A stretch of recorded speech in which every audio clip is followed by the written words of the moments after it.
Why, hello there. It's Medi time once again as we get ready for SK taking on Rogue. Yes, hello. I don't really know what to say in this position, so I'm going to pivot back. I'm going to... Oh, no. See, if I stay there, it doesn't work as much. Thank you very much. Hello, SK. They're fighting tooth and nail for playoff spot and That put they the are. pressure on Schalke 04 with a win. Bye, camera guy. Oh, that was... I'm glad that happened, I'll be honest. Yes, it's a tooth and nail. What else was he going to do? Crawl away? Well, I was wondering if he was going to try and hide under the desk or he something. just stays there for the entire thing. Anyway, yes, we apologize. SK versus Rogue. I don't. For SK, this is an important game. It is a very important game. With Misfits now eliminated from playoffs, the pressure isn't taken off of SK because they're still a win behind Schalke.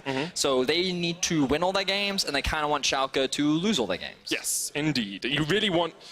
SK, if they don't win this game, can technically still make playoffs, but it's very much in the hands of Schalke losing both of their games and the SK being able to win tomorrow as well. Right. So it's not the easiest road to the playoffs for them, but winning against Rogue will be a very good start. Rogue, of course, only picked up 2 wins across the course of this split, and SK will be wanting to keep that the way it is coming into Game 2 of the day.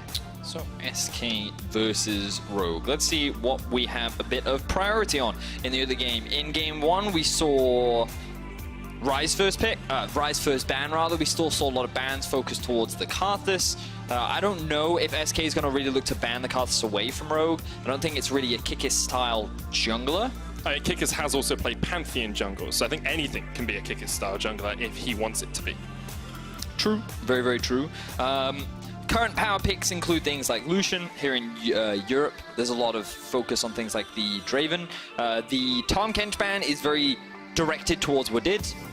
As a player, he's been very well known for his Tahm Kench responsibilities, running a lot of peel for his AD carry, so they're just going to take that one off the board. Interestingly, we're seeing Rogue ban away the Kalista. Now, I believe Crownshot hasn't really shown any Kalista this split. Not at all. And that must mean that Rogue either knows something that we don't, or it means that they just consider it a very strong pick that they don't want to have to deal with.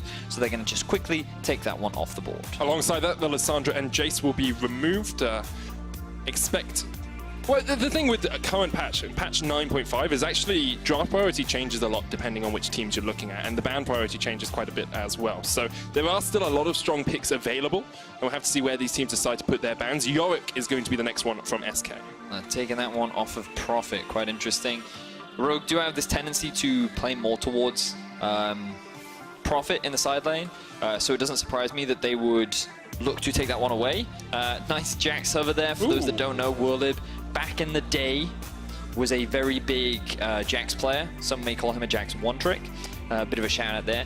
But what I find interesting about this LeBlanc priority is that Corki is still available. I think Corki is a very good pick. I know Senkux plays it. He doesn't have to pick it now because he can save it for the 3rd pick. But if there's nothing that they want to give away right now, they could just look to lock that one in. I wouldn't even be surprised if something like Corki Ezreal. Ezreal Braum is something they could look to put priority on right now. But no, Lee Sin. Yeah, they're not going down your route today. Kikis wants the Lee Sin early doors here. He's played it once, has lost on it once this split. And alongside that, I'd like a lot of shout-outs today with these, the Flash Bear slap from Kikis'... That's a classic. Yep. And Syndra into the LeBlanc. Ooh, skill matchup for Senkux. All right, I see you. We'll talk a little bit more about that matchup once we actually get into the game because it's quite a fun one. But for now, we see that Rogue very much going for a very strong 2 versus 2 mid-jungle. Not many jungle bans have actually come through, so SK could go for an early Rek'Sai if they wanted to. Instead, they're going to put... I'm really not very good at predicting these guys strapped. You're not predicting, you're just suggesting. Well, I mean, you're true. Suggesting. I think it would If you get it right, you're predicting. I think it would make sense to put priority on something like the Rek'Sai because it is very good into the Lee Sin, and it would give you a stronger mid lane 2 versus 2. And you've also got to remember that Syndra, when she doesn't have her flash, is also quite easy to punish because you have the flash knocker. But maybe I just stop talking. Maybe Tristana can be locked. Do you want me to try for some predictions? Yeah, for the you bit? can give it a go. Oh, I really like the Tristana pick here, and I think something like the Thresh would actually be really good as a next Interesting. pick. I think Thresh? You want, a strong support into the Tristana. You can interrupt her rocket jump. Wow. Which is, oh, Medic. That's a really good prediction there, Thanks, Medic. man. That's impressive. Good stuff. So what are you looking at for bans right now? I think you ban out junglers if you're on the side of Rogue here. Get rid of something like the Rek'Sai, maybe something like the Sejuani as well that we've seen self maybe very powerful on. That's a fair point. I respect those suggestions. I don't think they need to ban away the Jarvan, because I think Lee Sin typically does very well into the Jarvan.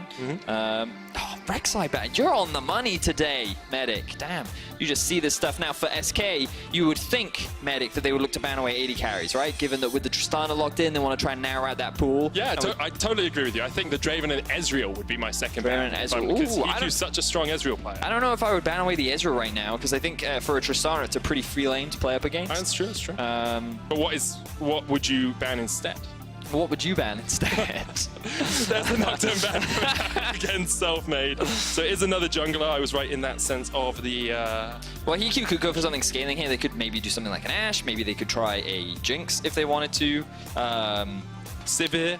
Sivir is another one. Sivir actually does quite well into the Tristana as well, so you could just ban that one away if you wanted to.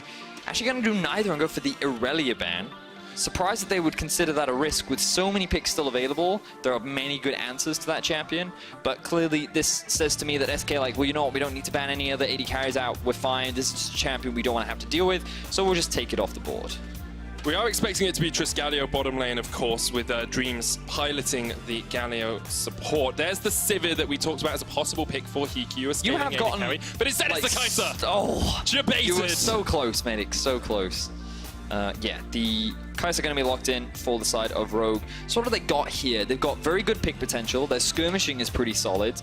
They do have scaling with Kai'Sa, and Syndra doesn't like... She's not weak in the late game, right? She has a lot of damage, but because of her short range, it can be quite difficult to make her work in the late game. I like this pick coming out from Self-Made. The Skarner was buffed on 9.5. Yeah, and I guess when you fight on Spires, he's very, very strong. And against the Lee Sin early, I think it could be quite a close contest. Yeah. I'll be honest, I don't have a huge amount of experience, like level 3, level 4, who would come out on top, maybe in a 2 versus 2. But sure, I can see it. All right, I like it. And then the Cannon as well to round out the competition, going to whirl up in the top lane. There's a lot of skirmishing for both these teams. Very strong 2v2s in the mid jungle for both sides. Both have scaling bot laners. Both have pretty solid teamfight supports, but Thresh a little bit more towards the pick centric. If he lands that hook, he can set up for a nice play. Galio providing a lot of utility in the teamfights thanks to his ultimate and the amount of AoE CC he has. The Cannon into the Jarvan. I really like Jarvan into Cannon. I think it's great, especially if you run the Aerie. I think you can actually hold your own very effectively in that matchup.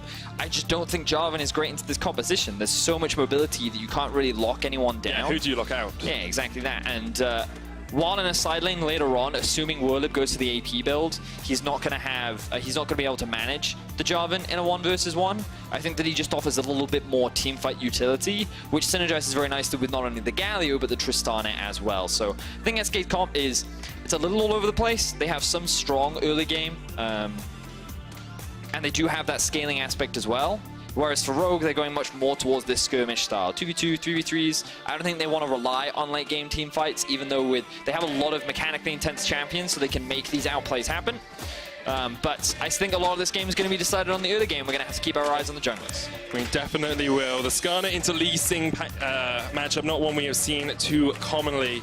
I can remember Captain Players tell me if you fight on a Spire as Skarner, there's no one that can out-duel you. I'm not sure if that's still true on 9.5. I think it was true at Worlds 2017, which is a very long time ago now. Big game here for SK. We hear the crowd getting riled up as SK need to win this game. Really, can't quite hear them. What are they saying? Medi Vedi. Ah, thanks, crowd. You guys are great. As energetic as...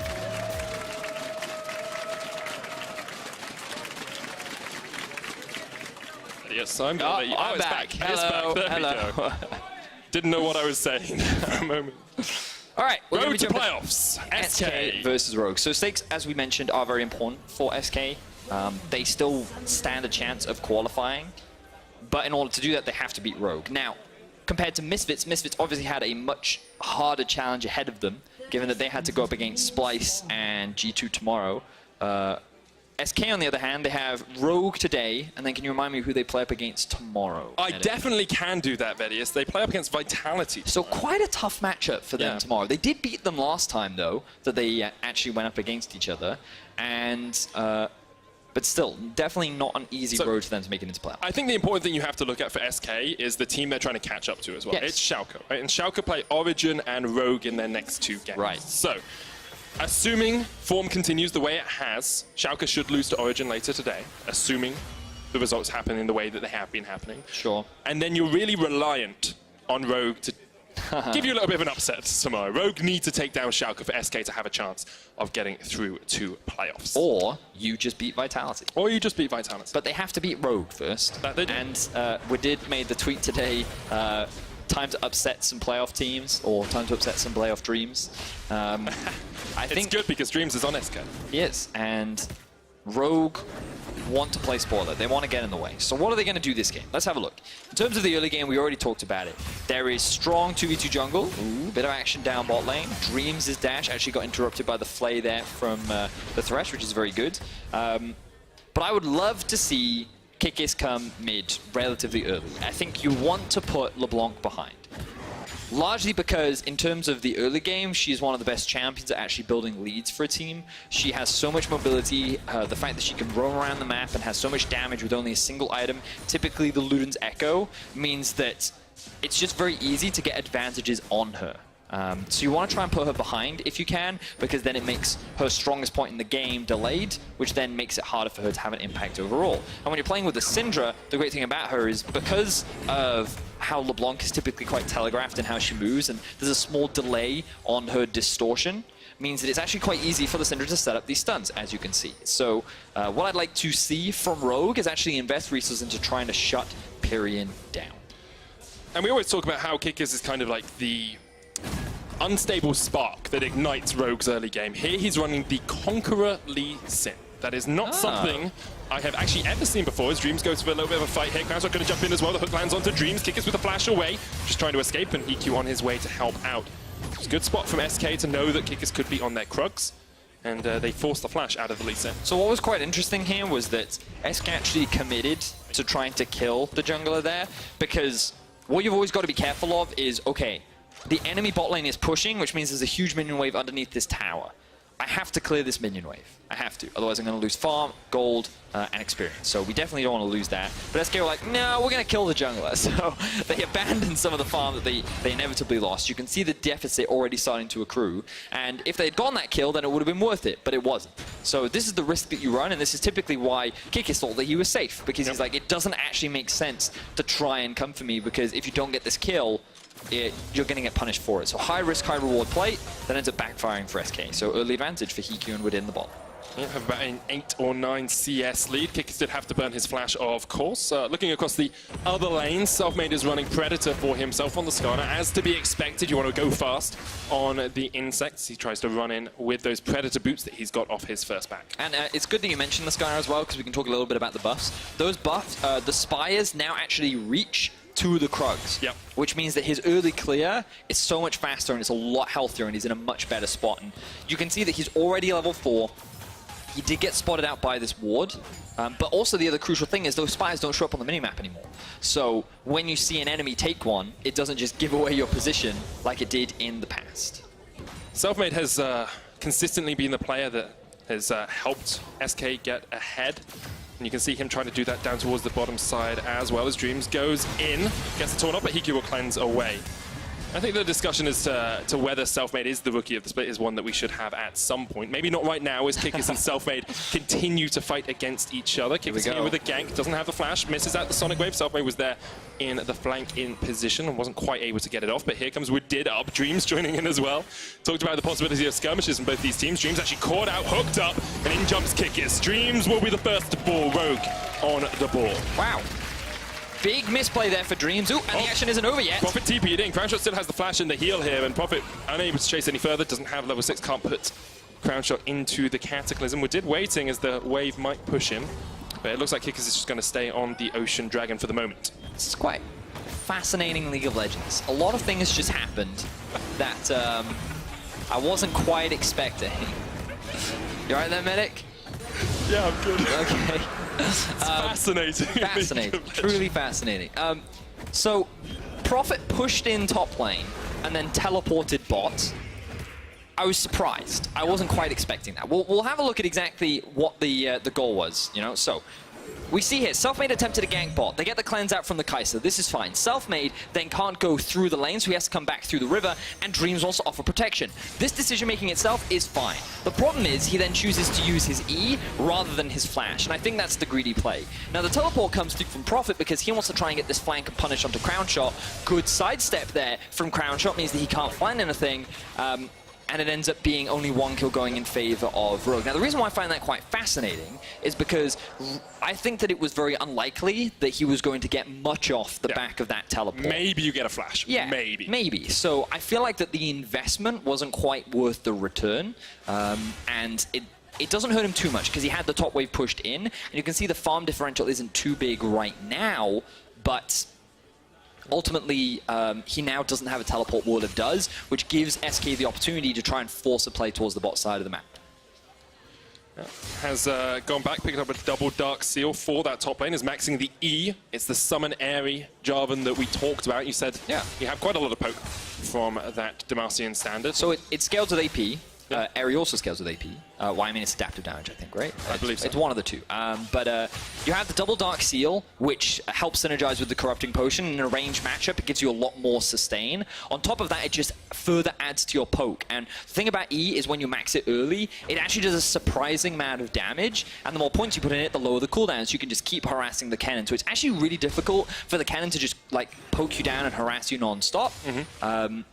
But I actually really like the build and I'm a big fan of it. Now, Kikis has been caught out by the jungler. Yeah, Pyrion gets quite a lot of damage here. Selfmade on the chase as well. Kikis already fallen. Flash in with the Impale as well, pulling him away from the wall. Senkux does have the flash, has the cleanse as well. Knocks Pyrion back. You can still see Selfmade chasing in here. Senkux will flash, gets towards the blast cone as well, and eventually will escape. But Rogue caught out a little bit as they have their hands in the cookie jar. Now, Rogue were moving towards the top side because Prophet had pressure, and Senkux was right behind Kikis. So Rogue thought we'd be fine. We'd be safe in trying to execute this play. Unfortunately, the 2 versus 2, especially when Selfmade is 6 and Pyrion is 7, is stronger in favor of SK, especially in that kind of a situation. So they end up coming out on top, and Rogue give away a kill. So the gold immediately equalized once more. And we talked about a little bit in Pick and Bound the skill matchup of the LeBlanc into the Syndra. Well, when the LeBlanc has a 15-13 CS lead and a kill advantage, it becomes less and less of a skill matchup as the game develops. Well, it definitely becomes a lot harder to play, that's for sure, Medic. And the thing you've always got to remember about Syndra is that she doesn't have the most mobility in the world, so her positioning is really important. And what makes this matchup even more obnoxious now is that red buff and blue buff. So what the LeBlanc can do is she gets a bit of extra damage every time she lands those autos because of the burn, and on top of that, she's never going to run out of mana, so she has constant push in this wave and gets to be as obnoxious as she wants. And I thought we were going to get a replay, but regardless, point is, the level difference between the junglers was pretty much the deciding factor, and at least in without a kick, he unfortunately can't really do much against the Impale from Selfmade. I mean, Selfmade has the level 2 Predator boots now as well, so can get into those fights even quicker than before. We'll look to see where he goes for his next Impale. Once again, the catalyst that kicks off the team. And here's your replay, There we are. My apologies, observers. So, again, look at the state of the minimap. He has Senkux behind him, and he has pressure top, so he thinks he's safe. Unfortunately, he's only level 5 against a level 7 LeBlanc. So he gets, well, he disappears, basically. And they tried to go for this kill. I think Selfmade should have just dragged him further away from the wall, but they thought that, hey, we can get the Spire as well. I'm not actually entirely sure if they already own this. No, they don't, exactly. But they dragged Senkux onto it, which then interrupted the capture of the Spire. And so he couldn't leverage that anyway. So I think Selfmade could have gotten another kill there. Unfortunately, doesn't. Kikis went in there, actually used his Dragon's Rage kick on the Lee Sin just to kick the Galio away. Knew that if he got caught out with that taunt, the retribution would be swift from Pyrion and Selfmade, who were coming down from the mid lane. And even though it's still pretty even in terms of gold, both teams seem pretty finely balanced. SK seem just a little bit more composed of the two teams, I would say. It feels like Rogue are trying to force plays a little bit too much for my liking. Yeah, they're a little over-eager, but that's okay for the time being. I would like to see Kikis invest a little bit more time towards the mid lane, as we see a swap coming out towards the top side of the map. This to me suggests that Rogue are looking for a Rift Herald play, and they're also trying to catch Warlib off guard. Wadid does have the boots of mobility, so he has the extra bit of movement speed. Going to be dashing through the jungle looking for a pick. Unable to get it though. A little bit of a CS lead for Hikyu in that bottom lane as he came out of the wave. It looks like it's going to even up as Trist just pushes in that wave. Of course, Tristana very good at taking tower plates with the explosive charge. Isn't going to do it as she comes up to try and join the rest of SK. They're going to fight around this Rift Herald, you have to feel. Looks like they're going for it. Rogue, they did bring that bot lane out. Tristana, you can see on your minimap, is in the mid lane right now. But against the LeBlanc, Whirlip has Flash and the Slicing Maelstrom if he wants to go in. 4,000 HP left on the Rift Herald. It's just going to reset. They got the Spire as well. The Spire comes down for Selfmade. That is actually a fight-changing bit of environment. Pyrion jumps forward, Woodid flashes away. The chain's still going to land. Dreams going in. The 4-man taunt from Dreams, and Tristana on his way. Whirlip here to join the party, but the Cataclysm's going to separate him from the fight. Senkers takes down Selfmade. One more bottle of Crown Shot, though, as Kikis jumps onto the back line. The kick back catches Whirlip. Woodid low. Hikyu gets the kill onto Pyrion, though. Hikyu's forced away down towards the bottom of the fight, but already Rogue just coming out on top. 2 kills across the Senkers. Dream chased up. That's 2 kills to Hikyu as well. And Rogue end up coming out on top in this fight when it looked so good for SK at the start of things. We saw a huge taunt come out from the Gallery, and you think at this point, or if the cannon can just get on top of that, this will be great. But Whirlip, he's just dancing around. He wants to stay in the fog of war. He wants to get that surprise play. And if he was just a little bit closer, he could have made it happen, but he doesn't. The follow-up isn't there. And this is when they get the turnaround. Selfmade takes a chunk of damage. He's not sitting on the spires. We can't leverage that. A great Cataclysm actually results in Whirlip not being able to get onto the back line. And then Crown Shot, he's like, well, I can't do anything. The fight's already over, and Hikyu is just sitting there cleaning up the rest of it. So that ends up being 4 kills in favor of Rogue in what was honestly a very clean team fight. Incredibly clean from them. 700 gold lead now on Hikyu. Senkers about 300 gold ahead as well. Both of them have bounties on their heads if they're caught out. 1,500 gold lead for Rogue at the 13 minute mark, or 12.5. And although they are out of the playoff race, they can very much still play spoiler for SK, who wouldn't be out if they lost this game, but would not be in very good shape at all. They certainly wouldn't. You mentioned it, Medic. SK is a really interesting team, though. Let's not forget when they lost to XL that week and then beat G2 the day after. But you're right, their road to playoffs gets a lot harder if they lose this game today, and Rogue looking to play spoiler. Only with 2 wins this split, they'd be very happy with the 3rd one and ruining SK's chances of making it to playoffs. That they would. SK on the Rift Herald here. Didn't work out too well for them last time as Rogue tried to answer. Rift Herald will get taken out. Smited by Selfmade. He'll pick it up as well. Woodid goes golden as SK trying to react from 2 flanks here. SK just pushed back as Rogue get in there. Senkers gets a good double knock-up. Dreams chased in hit by Kikis. You can see he could use the ultimate to get in. Woodid gets the kill on Dreams, and SK just escape with 4 players still alive. So both teams actually grouping up to play around the Rift Herald. But it ends up being Rogue that keep coming out on top in these situations. And SK, whenever they try to start a fight, it just feels like that they're not in the optimal position, and one person gets caught out. You know, we talked about how for Rogue, they have a lot of pick power with things like the Thresh and the Lee Sin. And so far, it's working out very nicely for Rogue, and now they're sitting at a 2,000 gold lead very early on. SK starting to struggle. Yeah, just a little bit behind. They do still have the Rift Herald, and with the plates falling now, you can't get as much gold out of that. Of course, you can't get it to take down some of the plates for you, but maybe if they can crack the first tower, they can look for a few more picks. They do have quite a strong pick comp as Selfmade comes down towards the bottom side. Whirlip there on the chase as well. Prophet's going to pop the Cataclysm straight into the Slicing Maelstrom from SK, and you have to think that Prophet is going to go down pretty quickly here. SK get a kill down towards the bottom lane, and that's what they need to do, make some picks, but while they do it, Rogue answer with a Mountain Drake of their own. I really like the chain CC there from SK.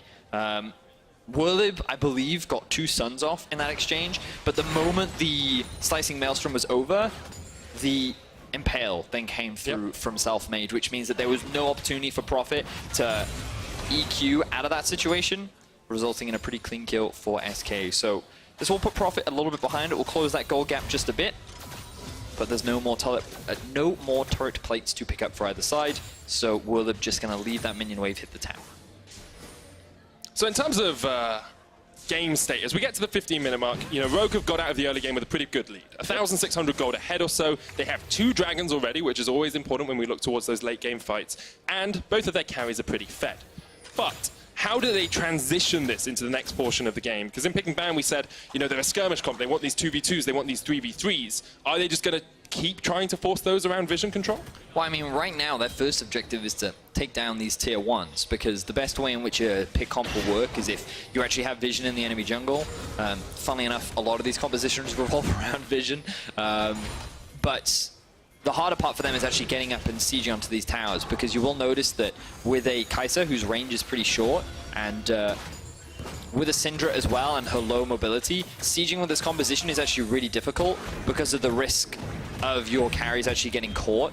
So you need to generate some kind of a play or a dive or a pick or something beforehand in order to actually convert it into an objective. And Riftchild would have been really valuable for Rogue, but unfortunately they ended up losing it. And so they end up in this weird situation where it's not a huge amount they can do. But on the bright side for them, it's also quite difficult for SK to siege. Tristana is one of the safest sieges in the game because not only does she have great range, but she also has the bombs. And even if a stun does land from the Syndra, you can end up disengaging. But here we are, SK now trying to force a play. Trying to force a fight with the teleport as well. It comes in, slicing Maelstrom, catches onto Hiku, but immediately he cleanses away. Selfmade trying to get the Impale off, only lands onto it. They'll pull him back. They should be able to take down the Thresh. They catch him out. As a kill for SK. Once again, they find the pick that they wanted. But what are Rogue doing to answer? That's always the question you have to ask yourself. Kick is trying to get towards this middle lane. Will not Pyrion back. Straight into the stun. Great stuff from Rogue.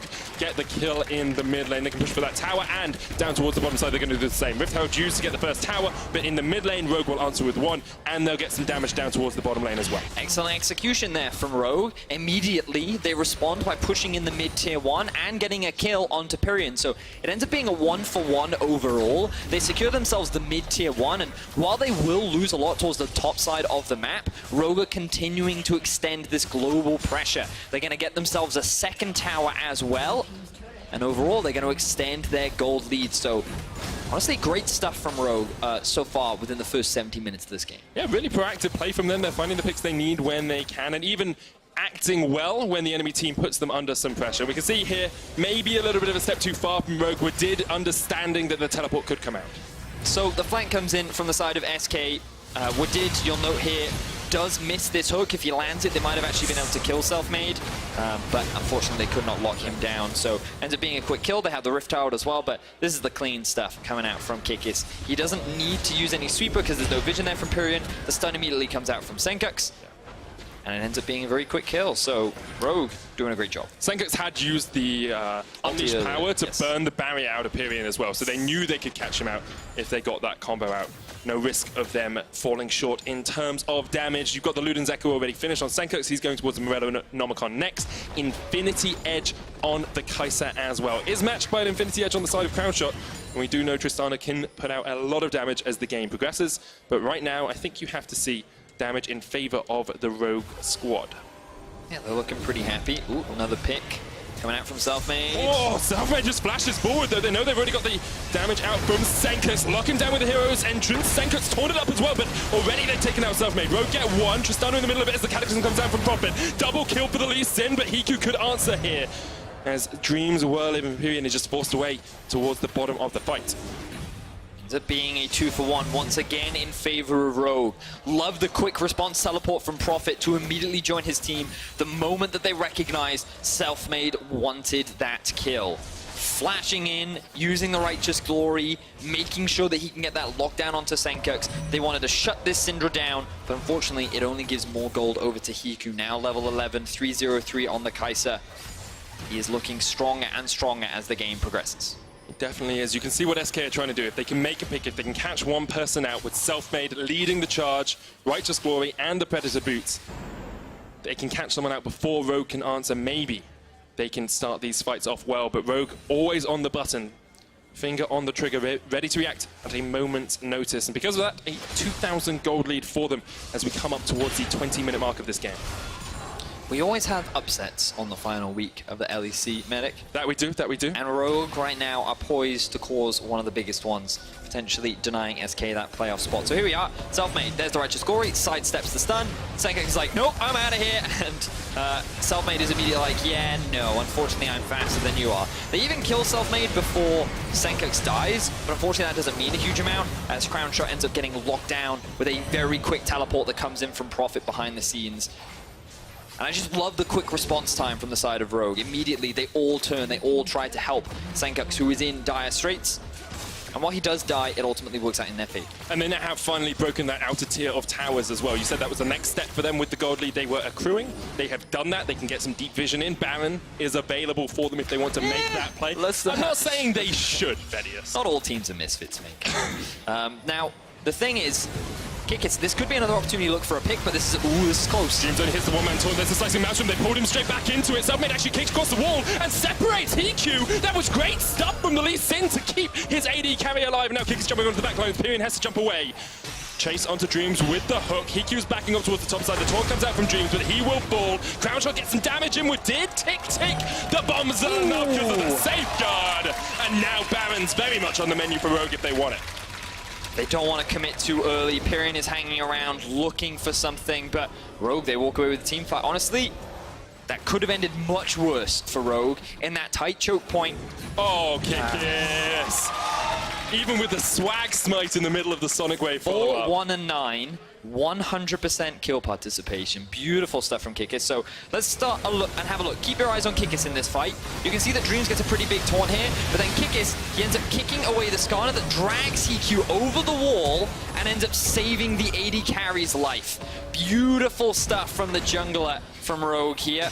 This was the Kikis that many fans remember from last year, making these very impressive plays. And you think at this point, okay, Wadid's going to lose his life, but then the safeguard comes through from Kikis, keeping him alive. And then Pyrion, he wants to try and push out top. He should have gone back to base. He should have reset. That way he's going to push towards him anyway. Oh, feel the wrath of the jungle god Kikis as he quickly lays waste to him.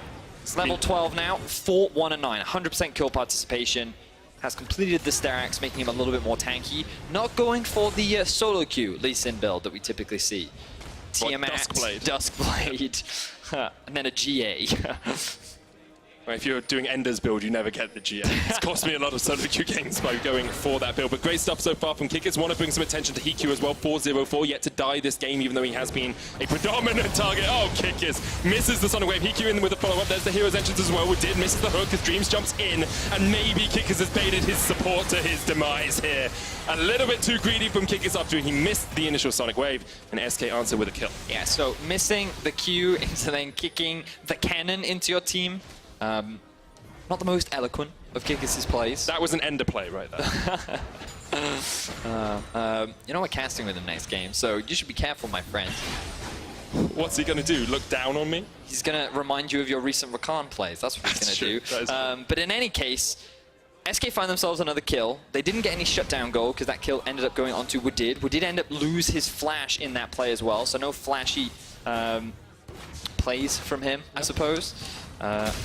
But you can see that SK are being forced back into their half of the map. They still have decent vision around the top side, but in terms of the bottom river, and even towards their own half of the jungle, they're losing control. So right now, I think they're just waiting for the Tristana win condition. Whirlib is only going to get stronger as the game progresses, and they do still have decent team fighting with the Galio Tristana cannon comp. Where is the Tristana win condition? Like, how many items are we talking about for a Tristana for her to be able just to take over a fight? Against this comp, you could probably get away with 3, because I'm just looking across the items right now, and there is no frontline that he has to really be afraid of. There's no real armor as well. Yeah, that's what I mean by frontline. I apologize. I should have been a little clearer there. But basically, as you rightly said, there's no tank that can soak up a lot of the damage. So if you've got 3 items and you're basically critting every other hit, then you will just melt through these squishy targets. Now, Rogue taking a bit of gamble here. They think they have full vision control around the Baron. Oh, teleport behind them. SK have vision. They've spotted this out. Let's see how Rogue responds. Whirlib, no flash. Teleport was burnt for him to join this fight, and SK will just force Rogue away. But Rogue, they're not misfits. They didn't commit completely to the Baron there. They just waited for the teleport. Someone's going to flash away here. That's another summoner burn. He can't go for the full engage anymore because he doesn't have the flash to get onto that backline. Now, getting the teleport out from the cannon will mean that Rogue can start to threaten on a side lane as well. Because they have this teleport advantage, it becomes a lot harder for SK to be able to manage and control this side wave. So they'll be forced to group often a little bit more regularly. And Rogue overall, they're still in a good... I actually really like that Baron. I think, like, while it was risky, they were actually very safe because they had the Jarvan flag and drag. They'd set up the map where it was an okay position to actually start it. They get summoner spells out from SK, and they don't lose any members. It doesn't cost them really any summoner spells, so yeah, good play. And the itemization I really like as well from Rogue. You can see Senkux, although he already has the cleanse, he knows that doesn't work against an Impale, so he's got himself a QSS as well.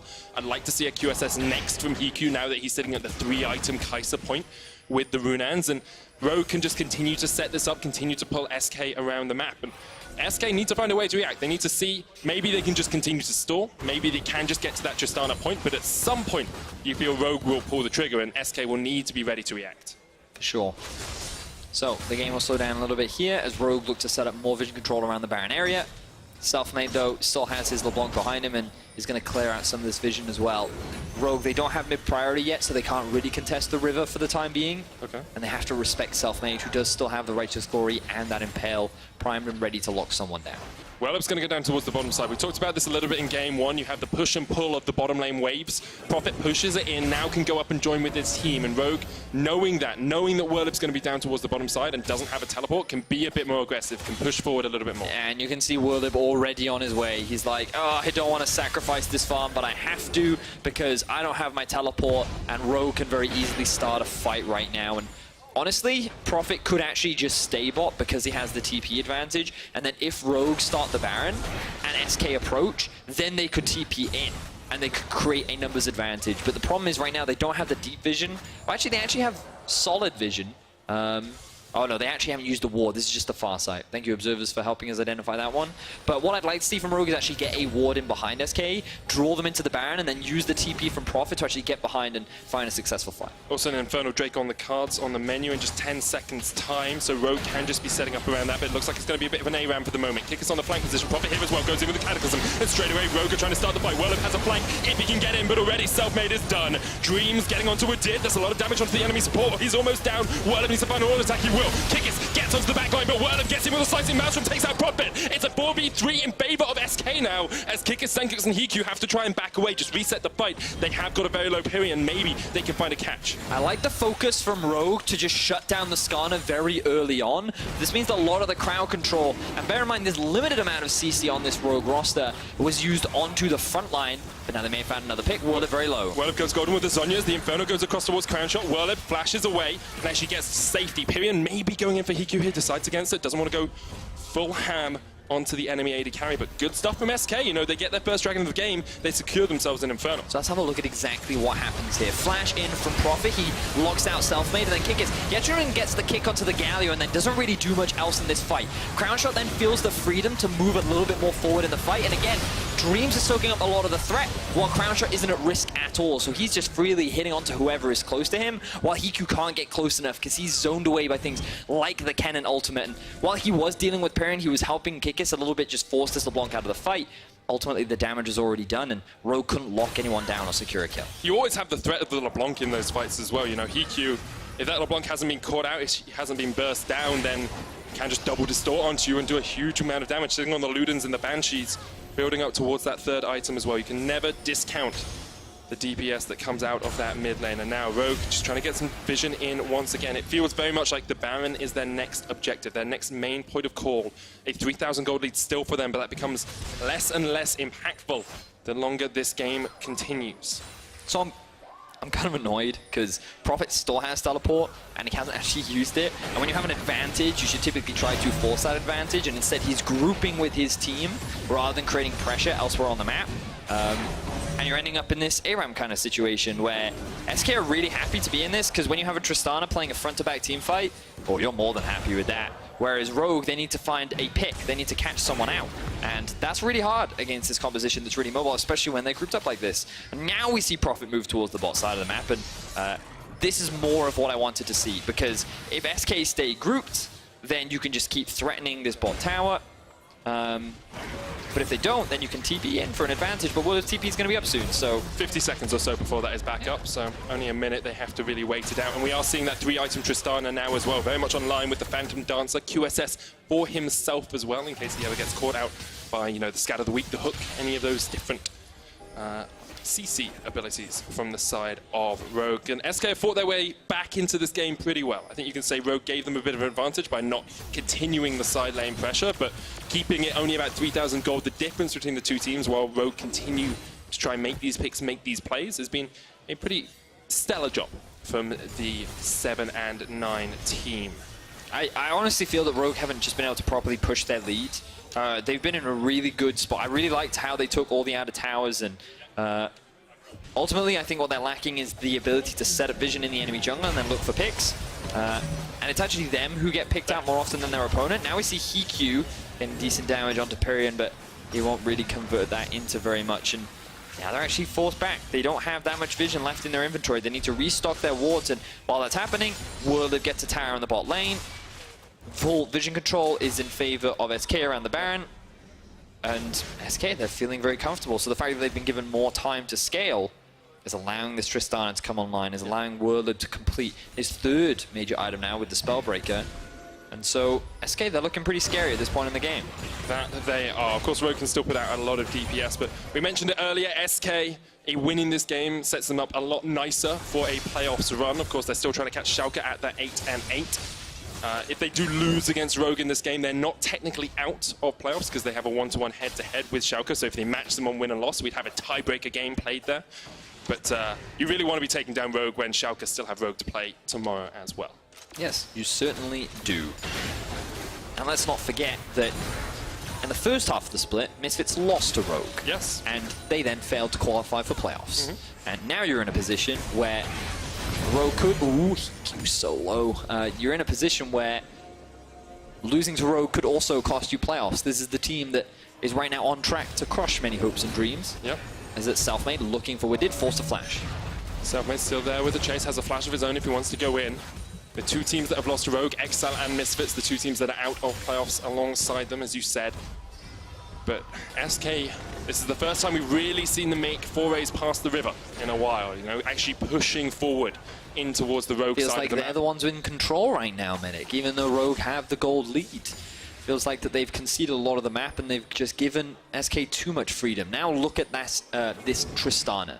Note that he is level 15 to the 16 of Hikyu. Same for Pyrion, which is a big deal. Level 16 is a big spike for especially these mid lane champions, but he's at 4 items. He's really strong. He feels really comfortable, and the more Rogue just group up and look to fight, the happier the crown shot's going to be. Here we are once again, ARAM in the mid lane. Pyrion jumps forward, gets some damage onto Kickers, down to about half of his health bar. Another Infernal on the cards for SK if they want it. Crown shot's going to start it up.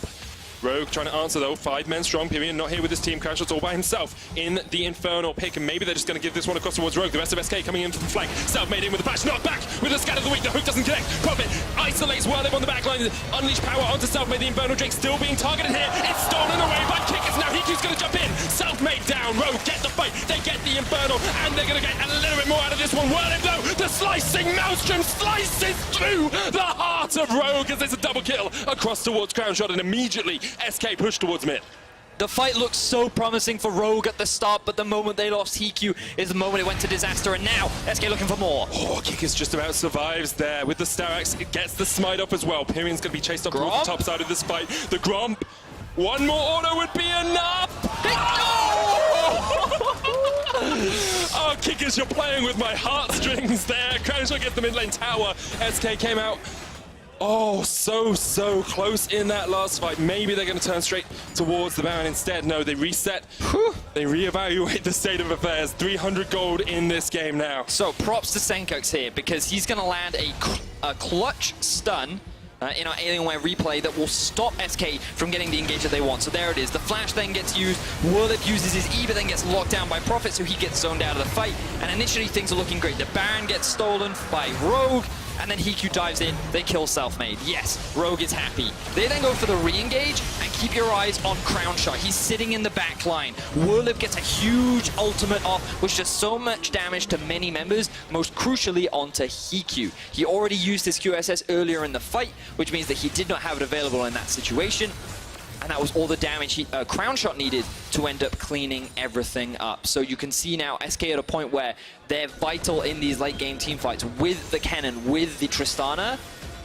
Very threatening that Rogue, they just kind of want to avoid having these full-on 5v5s all the time. It's a big moment here because Crownshot picked up 1,000 gold bounty in that last fight, sitting on 2,000 gold, hasn't been able to spend it yet. Whirlip has the teleport if he wants to join this fight, has the slicing maelstrom as well. Baron already down to 4,000 HP, here comes the TP. They've caught out one, it's Selfmade, he survives though, and it's Crownshot who goes unstoppable, kills off Prophet. Rogue with the Baron resetting can't do too much more. And Rogue, they forced the Baron because they wanted to turn and fight, knowing that SK haven't had an opportunity to reset, but it doesn't matter. Selfmade, every time he goes in, he's really not doing a lot with this Skarner. Trying to close the gap against a Syndra is constantly getting punished against him. On top of that, the Thresh box, the Thresh flay, it is very difficult for the Skarner to really dive onto the backline, and then he has to get through not only the completed Mercurial Scimitar onto Hikyu, but also the QSS available on Senkirks as well. So, but it doesn't matter, because the damage from the backline of SK is more than enough. Whirlib didn't even use his ultimate in that fight, but look at how difficult it is for Selfmade to actually run in here. So, ooh, we don't have time. Not, because Whirlib's been caught out. Kickus with the kickback, Hikyu with the chase. Whirlib tries to turn it around with the slicing mouse, and Hikyu just about keeps himself alive. Whirlib goes golden. You have to think he will die very shortly after the hero's entrance used, because Pyrion's on the chase up here as well. Maybe Hikyu and Kickus have overextended. With Did coming in, he needs to get the Lancer to his AD carry. Pyrion jumps forward, can't quite get the catch, and Kickus escapes as well. Crown Shot from the bottom side of this fight is going to jump straight onto Senkirks. Unleash power to the base, but Crown Shot shuts him down. Prophet has the flank position here with the teleport, but the rest of SK just trying to catch up Rogue before they can join up with the rest of the team. Crown Shot jumps forward, the Lantern once again stays Hikyu, and now Rogue and SK just trade sides of the map for the moment. Pyrion lands the Ethereal Chains. It's only onto a Din. Hikyu needs to turn this one around. Jumping in, Prophet onto the backline. He's down. Crown Shot goes godlike, and he's just got the free reign to open up with the Gatling guns. Wadid caught out as well. Hikyu shut down. Wadid dies to the minions. And maybe with that, the hopes of Rogue winning this game. And SK come back massively as they find another successful team fight. 4-for-1 in favor of SK. The Baron is alive, and Pyrion, he's not going to let Kickus steal this one away. Kickus has the kick up, but Pyrion uses the barrier to keep himself alive. Pyrion will take him out in the 1v1. That's the ace. The Baron as well on the menu for SK. 37 minutes in, they finally have a foothold in this game.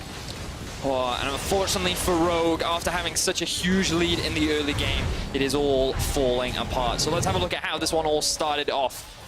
Whirlib very clearly overextended. The rest of his team has reset. Rogue is on the map and he doesn't respect it, so he gets kicked up. He then gets executed, and this does force the ulti and QSS out from Hikyu, so that's a big thing to know. The Galio then arrives because he knows that the rest of SK are primed and ready to go for this fight. He's a tanky Galio, he buys a lot of time, and he forces Hikyu to jump out. Now we'll see that the Jarvan has TP'd in from behind because he thinks they can get a successful flank. But Senkirks is left by himself, meaning that in a 1 versus 1, with some good fancy footwork from Crown Shot, he ends up getting that kill. Now Rogue are just on the retreat, and this 4 versus 4, they're very scared of Crown Shot because there's no one really to threaten him. And even though Prophet dives on top of him, he's in a 1v1, and he just gets melted by Crown Shot. And remember we said earlier, there's no front line that Crown Shot really has to worry about? That just kind of goes to prove it, right? He has now 4-5 completed items, and against a squishy Jarvan, he's really not afraid of anything. So SK, they secure themselves the Baron, they take the tier 2 in the bot, and what was a 4,000 gold deficit is now a 6,000 gold advantage.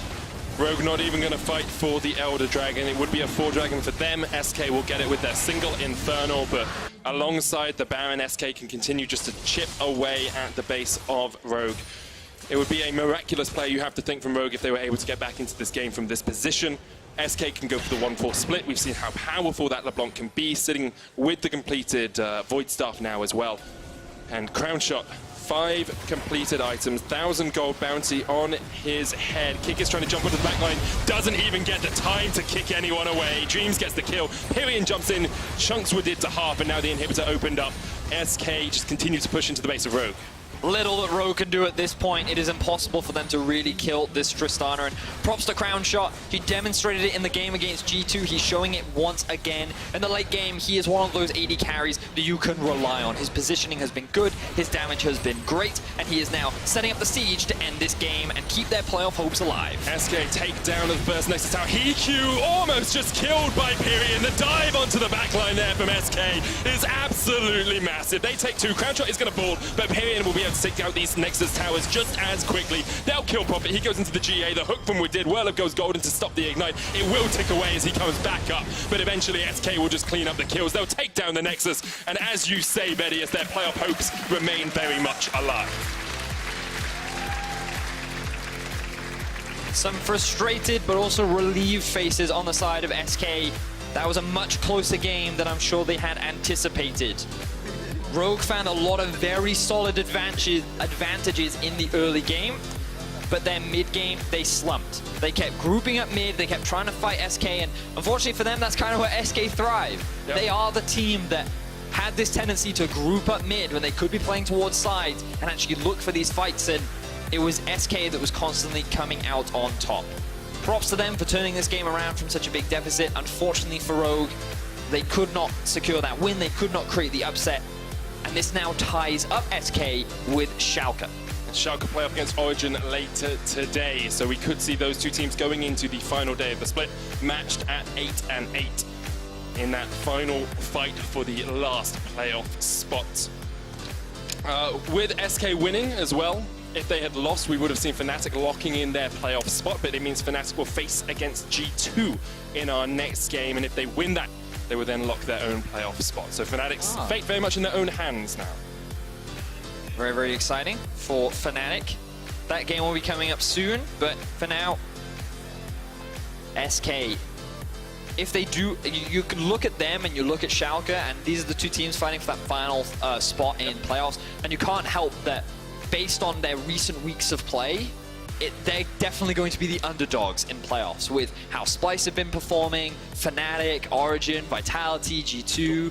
We have some very solid teams in the playoffs right now. And even though Fnatic, while they haven't quite secured the spot in playoffs, I believe, it's very much expected that they will do so. Even though they have a tough road ahead of them with G2 and I believe Splice they go up against tomorrow as well. You just kind of look at this and Splice, Fnatic, G2, Vitality, and the last team that I'm forgetting. Origin. All very, very scary teams. So hopefully they can improve. But again, still, Schalke and SK fighting for that final spot to secure it. That they are. We've selected Selfmade, Crownshot, and Dreams as your options for Kia Player of the Game at LOL Esports on Twitter. Make sure you go over there and give it a quick vote.